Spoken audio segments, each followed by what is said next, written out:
evidentiary presentation that's necessary. It's not going to be the 2 to 3 hours that we were told the court is available on April 17th. So our thought is that we would have all of that sort of preliminary and standing, all of the preliminary and standing issues resolved at the court's next availability that worked for counsel, which is April 17th, and that at some date after April 17th, we would then have the hearing on the merits of that motion. All right. Any other parties? Does that make sense, or did I just muddy it up even more? No, I understand what you're saying. Any other input from any of the other parties before the court gives its input? Judd, I think Mr. Novak mentioned the afternoon of April 17th. I think the court's availability may be that morning. And other than that, I think this plan sounds good and makes sense to the media. I think the remaining issues that are most likely to be argued and resolved at an April 17th hearing are individualized motions related to closure of things on the docket. In that way, there's kind of a commonality between those. There's likely some overlap, even though they're separate briefings, on the interests and the questions related to those motions to classify. I'll note that more may come along. There was a reply to the motion to exclude cameras from the courtroom that has also been subject to a motion to classify. But again, I think that could be argued easily alongside the pending motions to classify or close that the court is attempting to schedule for hearing now. All right. All right. So here's the court's input. I wish to address the motions to classify and addressing the closure of the hearing for the evidentiary hearing to exclude media well before April. And I don't believe that those hearings will take a lot of time. And for this court, for many reasons, and because the court intends to keep the May preliminary hearing. And I realize that there may be things that come up that may affect that, but as we stand today, that preliminary hearing date is set. And I wish for these issues to be addressed prior to the preliminary hearing, given the nature of that hearing. And so there is clarity on what will happen. What dates do we have available in March? In council, before I get these dates, I recognize that you all have challenging schedules, but this case must have priority as this court is trying to balance the constitutional rights of all parties and being timely in its process. So I ask you respectfully to do your best to ensure that we can align to a schedule that allows us to move forward in a proper manner while respecting the constitutional rights of all parties. And so looking at March dates, I have March 13th. It's rare, available all day. And I want to preface this by saying, just to give you an idea, when I am setting a hearing for an hour or more, I am looking into June just because of the court's calendar. And so this is a rare opportunity to have this to address the motions to classify and potentially closure. What does that look like for the parties? On the 13th.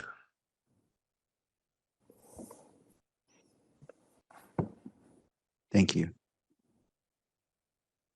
Your Honor, I think, this is Richard Novak. I think, and I would defer to Mr. Judd, but I think one of the attorneys of record for the media entities had a problem with March 13th when the clerk initially floated that date, but I may be wrong about that, and then I can address the defense's availability on that date. Well, I wish to address defense's availability first. Okay. So I thought that I needed to be on the East Coast for a personal matter. I could probably work around that.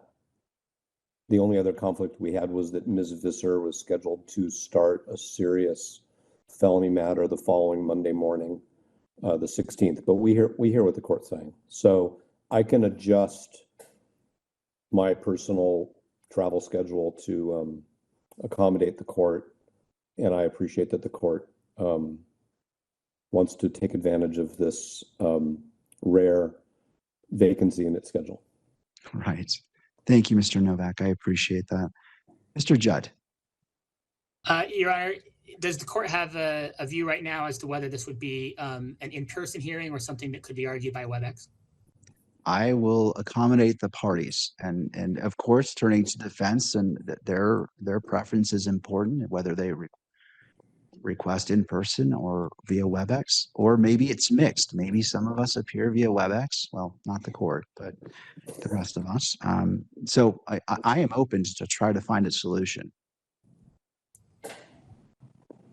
I'm curious about that, Your Honor, but it's not outcome determinative. We will make it work. We realize we're guests in the court, that these issues are important. We recognize the interests that are in play. I'm scheduled to be elsewhere in Chicago that day.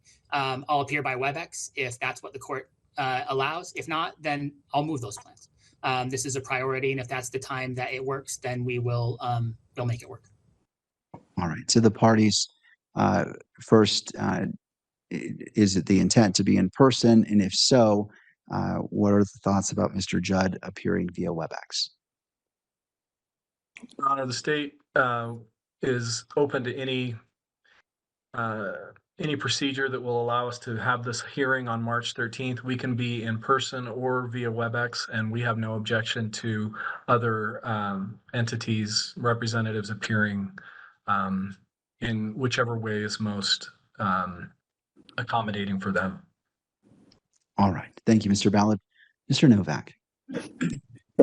All I would say is that if the court is going to open up a WebEx for some participants, we will be there either in person or by WebEx or both, because there are, as Your Honor knows, a few of us.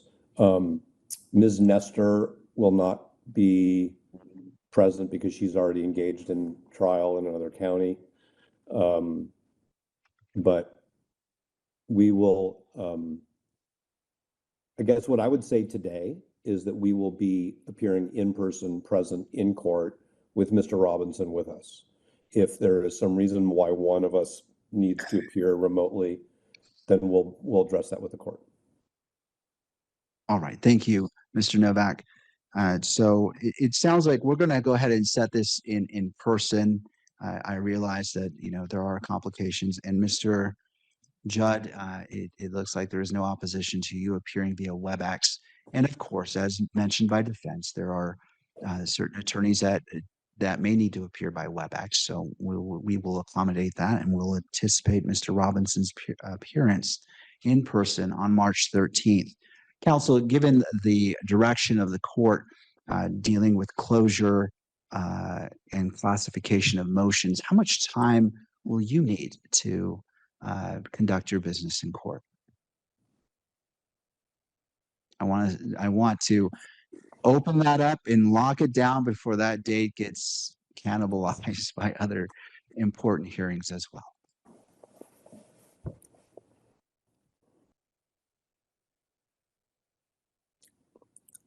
Your Honor, this is Mr. Ballard. I guess I would defer to the defense. It's their motions to close and to classify.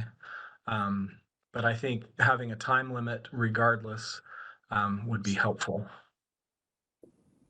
I'm going to suggest that, Your Honor, that it's going to be more than 1 hour and maybe less than 2 hours. And the reason why I say that is there are multiple motions to classify around the same issues, which are the motion, the reply, and the evidentiary hearing itself. And the court's going to obviously hear not only from the moving parties, which is Mr. Robinson, but the state and counsel for the media.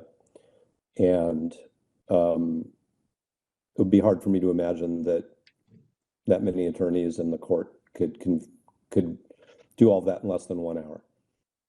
Are you commenting on the amount of time attorneys talk? Only myself. I'm only referring to myself, Your Honor. No worries. I include myself in that comment.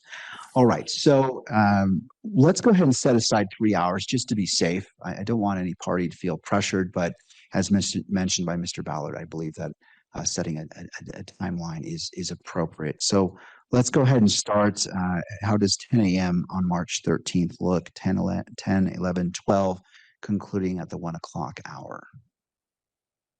That's fine for the defense, Your Honor. That might actually allow me to get to my originally planned destination the same evening, so that's fine. All right. To Mr. Ballard? AM is perfect, Your Honor. Thank you. All right. And Mr. Judd? Yes, Your Honor. All right. Let's turn to the second issue where we have that, I believe it was April 17th date. Does that allow sufficient time to address the evidentiary hearing being requested? In terms of preparation for April 17th, yes, if that's when the court wants to do it, we will be ready to go on that date. That is, if that's what the court means by sufficient time, yes. All right. And how much time, Mr. Novak, do you anticipate needing? I certainly want to make sure that all parties have enough time to present what they need to present. Your Honor, I'm going to defer to Mr. Burt on that, if Mr. Burt is able to do so. Looks like technologically he is. Good morning, Your Honor. Good morning, Mr. Burt. Judge, I think on that, because it is going to involve the presentation of extensive exhibits and also some expert evidence, that we'd be looking at a full day, accounting for cross-examination by all the lawyers involved here. All right. And to the state, what's your input?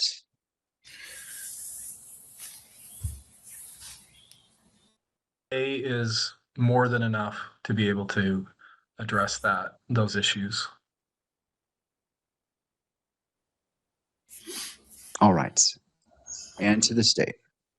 I'm sorry, I just, to any other party. I will defer to the parties, Your Honor, on this. As the court knows, we haven't seen the motion itself or the reply. We've seen the state's opposition. But I think whatever the defense believes is necessary, given that they are the party bringing evidence and the expert, if they believe that a day is sufficient, we see no reason to push back on that. All right. All right. I do note that we have other issues on that day. I think we're just going to have to bump them. And so we'll go ahead and set aside the full day on April 17th. We'll start at 10 a.m. and conclude promptly at 5 p.m. if needs be. But it is the intent that we fully address the issues and it's not carried over or continued to another day. The court anticipates, given what's presented, has been the practice of the court, that it would take it under advisement and schedule a WebEx hearing to issue its decision. All right, so April 17th, starting at 10 a.m. I'm assuming in person, and Mr. Novak, I don't want to assume anything. In person with Mr. Robinson in court? Yes, Your Honor, exactly. All right. All right, thank you, counsel. I really appreciate your working together, and I know it's complicated. You all have busy schedules. Is there anything else that the court needs to address at this time?